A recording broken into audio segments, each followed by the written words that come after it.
প্রিয় দর্শক মণ্ডলী, আমরা এই পথের ধার দিয়ে হেঁটে যাচ্ছি। এমন সময়ে এখান থেকে আসলে থেমে যেতে হলো। একটি কারণ, এখানে এক ধরনের সবজির চাষ করা হয়েছে, যেটি কিন্তু আসলে সচরাচর দেখা যায় না। এই সবজি আমি আগে তেমন দেখি নাই। আর এ কারণে সবজির নামও বলতে পারছি না।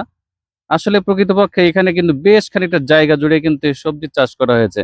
অনেকটা পাতাকপির যে পাতা, তারই ধরনের স্টাইলের আ কুচি, কুচি টাইপের এই পাতাগুলো, এবং একেবারে একটা ভিন্ন টাইপের একটি সবজি বলেই মনে হচ্ছে।